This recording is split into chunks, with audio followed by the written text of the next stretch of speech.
I should have quit the moment I ironed his dress shirt while he was still in it. But when you've loved someone in silence for 5 years, boundaries start to blur, and self-respect becomes negotiable.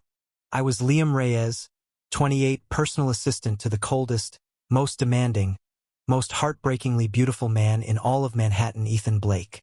The Ethan Blake, CEO of Atlas Tech, Fortune's youngest top 10 under 30 honoree, and America's favorite emotionally unavailable bachelor.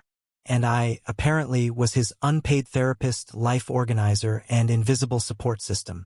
The worst part? I wasn't just watching him from afar. I was helping him win someone else's heart. For 5 years, I scheduled his meetings, booked his dates, reminded him of her birthday, and even picked out the damn flowers he sent her. Her name was Madison Kane High Society, perfect teeth, the kind of woman who could make a Versace gown cry from how well it hung on her. She was everything I wasn't, and he wanted her, desperately. And I was just Liam. Until that night. It was after Madison rejected him. Again. For the 3rd time in 6 months. We were in his penthouse. He was drunk. I was tired. He said, "Why does she never choose me?" And I, like the fool I've always been, said, "Because you're showing the wrong person your heart."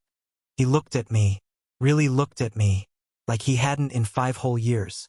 Then he kissed me. It was slow, searching, and full of sadness.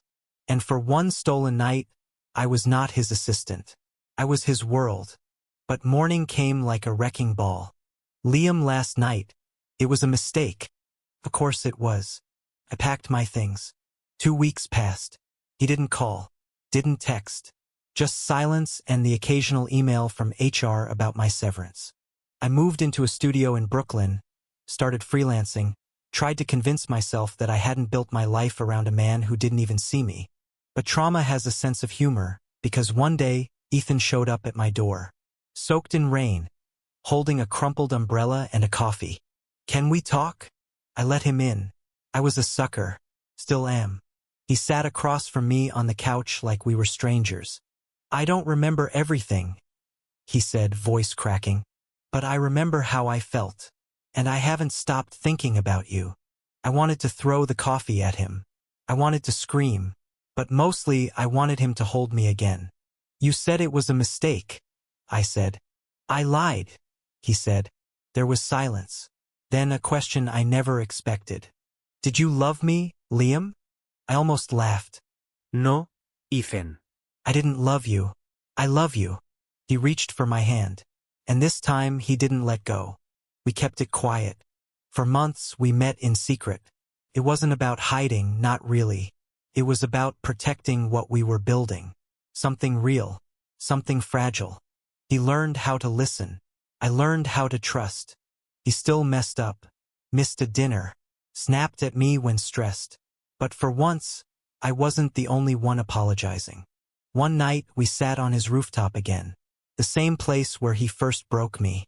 But now he was holding my hand. "I never saw you, Liam," he said. "Not the way I should have. But you were always there. Quietly loving me when I didn't even know how to love myself." I looked at him. He looked so human then. So breakable. "Do you regret it?" I asked. "No," he said. "I regret waiting 5 years to realize the only person I've ever truly wanted was sitting right in front of me." Then he got on one knee. No ring. No speeches. Just him asking if I'd stay. I said yes. People talk about fairy tales. Ours wasn't one. It was messy. Late nights, therapy sessions, awkward dinners with Madison who, by the way, became my unlikely ally. It was Ethan learning to say, "I love you," without looking like he was choking. It was me learning that I could ask for more and get it. It was real. And in a world full of polished lies and perfect Instagram couples, I'll take our flawed, intimate, beautiful truth any day. Because I was his assistant. But now, I'm his home. Thank you for listening. Don't forget to like and subscribe to stay updated with the latest videos.